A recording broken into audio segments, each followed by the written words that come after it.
César Pérez Gellida, Nada bueno germina, ¿no?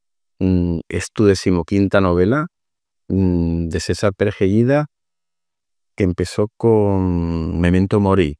Han pasado ya desde el 2013 15 novelas. ¿Has notado que has cambiado como escritor a lo largo de todos esos años? Yo supongo que sí. Es que eso desde dentro se percibe de una forma un tanto subjetiva. Yo creo que eso lo tienen que evaluar los lectores, que son los que, si te han conocido desde el principio y la evolución que hay, son los que tienen que evaluar esa parte. Yo, desde luego, lo que sí noto es que mis puntos de interés son diferentes, que me arriesgo más, que tengo más oficio, pero luego no sé si eso se plasma realmente en las novelas. Yo sé lo que siento yo, pero lo que perciben los lectores es otra cosa diferente. Una continuación de Bajo Tierra Seca, que se puede leer independiente. ¿Por qué Nada bueno germina? ¿Había muchas más cosas que contar? Yo creo que Sebastián Costa y Antonia Monterroso se habían ganado la continuación. Creo que tienen dos historias personales que en algún momento convergen en Bajo Tierra Seca, que no sabemos muy bien por qué se encuentran estos dos personajes. Y a mí tenía la sensación, cuando estaba acercándome al último tercio de la novela, de que de alguna forma esas historias tenían que tener más entidad. Se habían ganado el derecho de más páginas, sobre todo para ver cómo funcionaba esa relación, en la que lo último que sabemos es que se van en un hispano-suiza los dos juntos. Pero cuando estás escribiendo la anterior, ¿ya sabías que ibas a tener una segunda? No, ¿qué va? No, porque yo, cuando en mi proceso de escritura, no contempla el hecho de ceñirme a un guión, un argumento, una estructura previa, sino que una escena me va llevando a la siguiente, así de forma sucesiva. Entonces, yo empiezo a tomar esta decisión cuando me acerco ya al desenlace de Bajo Tierra Seca, y tienes que tomar decisiones. Y esas decisiones las tomo pensando en que puede haber una continuidad. Puede haber una continuidad.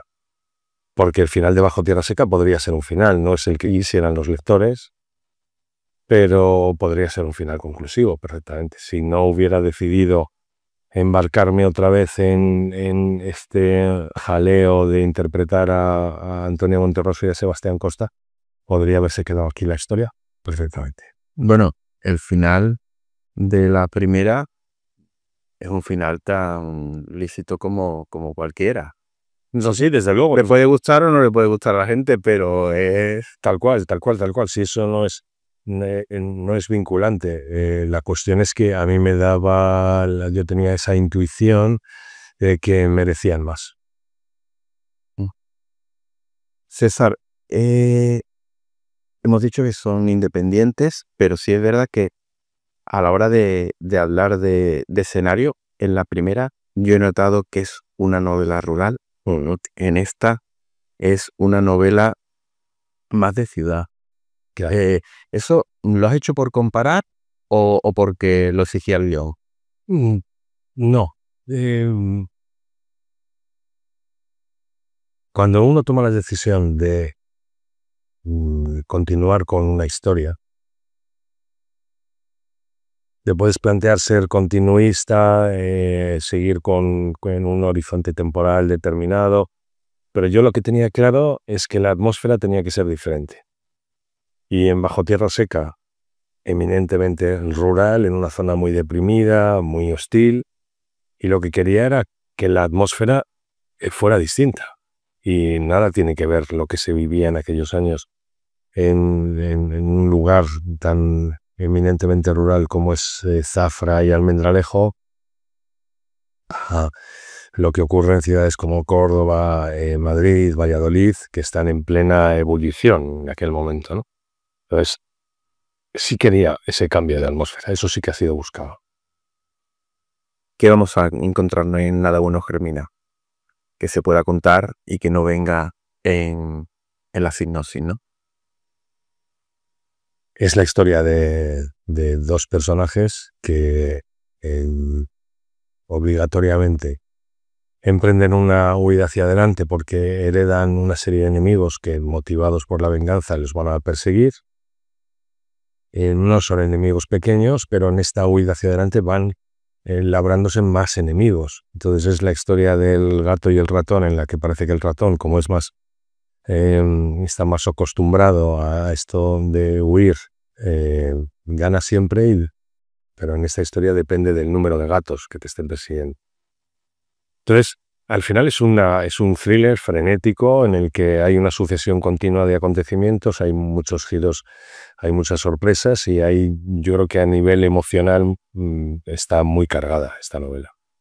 Yo sé que esto te lo habrán preguntado muchas veces, pero es que es obligatorio, yo creo, ¿no? Una novela con 44 muertos, ¿no? Algunos, sin desvelar nada, algunos que duelen más que otros, Sí, ¿no? Pero, ¿cómo es esto de matar a tanta gente? ¿Es agotador? ¿Se lleva bien? Es que yo no planifico las novelas, ha salido así, no tengo... Yo cuando empecé a escribir, yo me di cuenta de todo esto cuando leo el primer borrador y me doy cuenta que huele a óxido, que hay muchos muertos por capítulo, en cada escena hay mucha acción, hay mucha sangre, y hay muertes que duelen más y que duelen menos, pero todas son con nombres y apellidos. No es que de repente explote una bomba y desaparezcan 12 personajes, es que cada uno tiene un nombre en una bala o en un cuchillo. Entonces, para mí lo complejo es esto, es que creas personajes con un propósito y resulta que se encuentra con un final dramático. Yo hubo un momento, te lo puedo asegurar, que dije,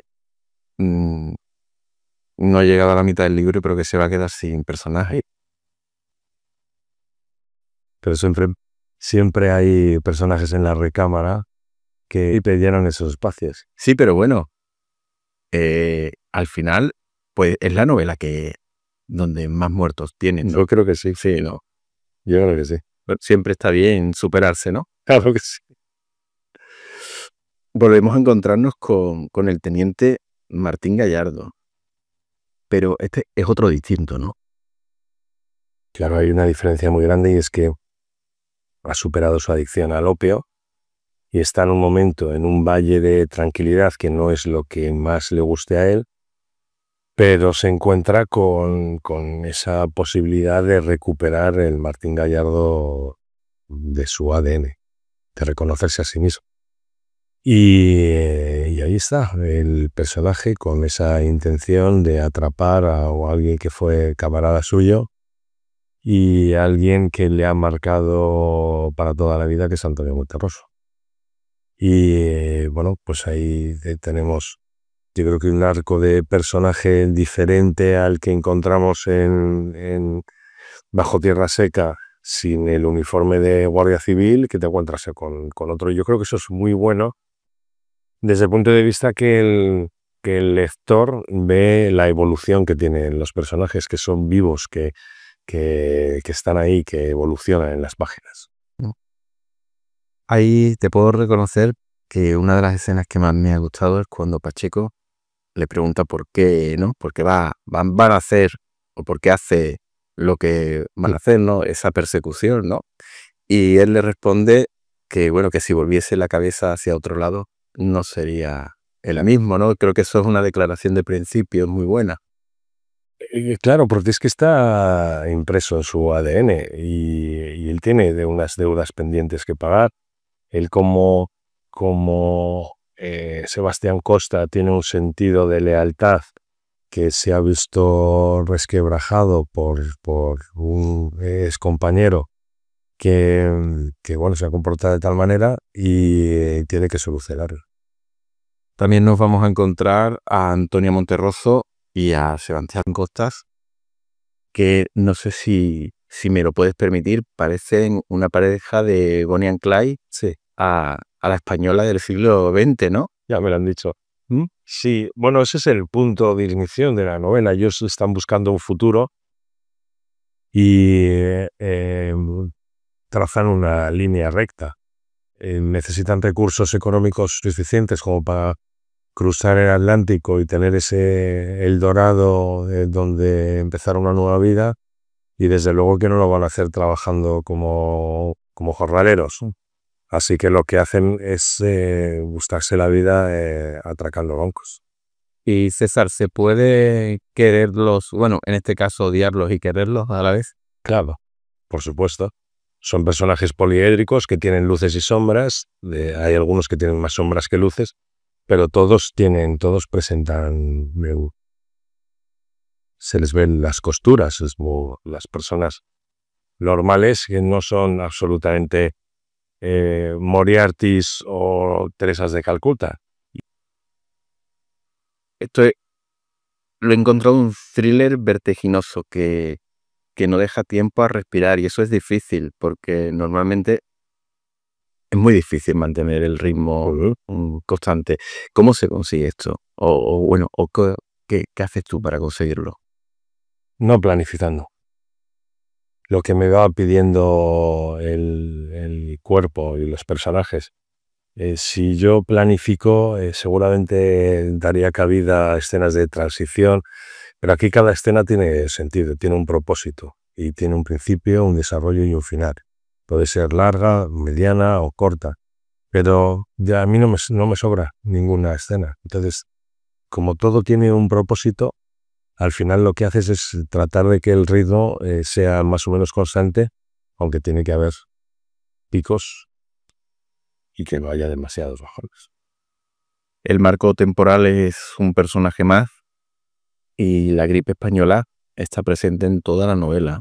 ¿Qué representa o qué has querido representar incluyéndola en la novela? Es parte, es un ingrediente más del contexto social al que se tienen que enfrentar los personajes. Al final es hostilidad dentro de un ambiente de por sí más hostil. Y resulta que se sucede en la época. Y también sirve de paraguas para que cuando todo el foco de atención está en una pandemia que puede acabar con miles y miles y miles de personas, me parece que hay como más patente de corso para cometer crímenes. Entonces, encajaba todo muy bien dentro de esta hostilidad de la atmósfera. Terminamos la novela en Valladolid. ¿Cómo ha sido encontrar esa Valladolid en la cual tú conoces también 100 años antes, ¿no? Un viaje maravilloso. Yo, si algo tenía claro antes de empezar Nada bueno germinara, que iba a concluir en Valladolid. Lo que pasa es que tenía que desarrollar un viaje honesto desde ese punto de partida de Extremadura hasta Valladolid, teniendo en cuenta con los transportes, comunicaciones, etc. Y tenía claro que tenía que terminar allí, para lo cual, más allá de lo urbanístico, de cómo se ha modificado la ciudad en estos 100 años, me interesaba más la cotidianidad de cómo cómo vivían nuestros abuelos y bisabuelos en aquella época y qué se iban a encontrar en esa ciudad tan castellana y tan poco favorable para hacer ficción, porque mucho mejor irte a otros lugares que se pueden pintar fácil. ¿Y qué ha supuesto escribir una novela a principios del siglo XX? Porque tú en teoría no estás acostumbrado, ¿te has sentido cómodo? ¿Has visto que la época puede dar más juego o...? Yo es que creo que tengo oficio suficiente como para encuadrar en cualquier periodo histórico una historia que yo tenga en la cabeza. Ya lo hice con Todo lo mejor y todo lo peor en el Berlín de los años 80, que es verdad que está más cerca, pero lo hice con Quimera en mi cuarta novela, creando una distopía que no tiene ningún arraigo ni ningún pozo geopolítico, y creo que es una cuestión de oficio. O sea, tú tienes una buena historia y la atmósfera es un ingrediente más. es importantísimo, para mí es vital, pero es un ingrediente más, depende de la capacitación que tenga cada uno. No, vamos, yo en este caso no hablo de capacitación, porque creo que eres capaz. Lo que pasa es que quizás a lo mejor tú dices, pues mira, me encanta trazar un plan de fuga en una época donde no puedes coger un coche y tirar por 1000 carreteras, porque solo hay 4 carreteras y un tren, ¿no? Sí, son los componentes que tiene la época histórica que tú decides encuadrar la aventura, pero cualquiera que tú elijas tiene sus condicionantes. Entonces, para mí está todo bien. Tienes tus riesgos, tienes tus ventajas, tienes tus inconvenientes. El hecho de que no haya una tecnología avanzada en esta época tiene más ventajas que inconvenientes, pero a la vez requiere un esfuerzo mayor porque tienes que documentarte sobre otras cientos de detalles que tú no tienes en la cabeza. Y para terminar, hablar de 2 personajes que introduces en la novela, que son personajes reales. No sé si tú antes habías introducido personajes reales. Sí lo hice ya en Todo lo mejor y todo lo peor. Estaban Mickey y Wolf, que eran 2 pesos pesados de la Stasi dentro de esa FDA. Esto ha sido por necesidad y es porque tenía esos 2 personajes en la recámara, no sabía si los iba a utilizar o no. Y vi la oportunidad de hacerlo y la aproveché.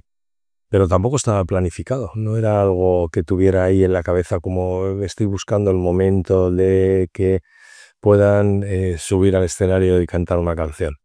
No, es porque las decisiones que yo he tomado a lo largo de la novela exigían la aparición de otros personajes. Y así ha sido.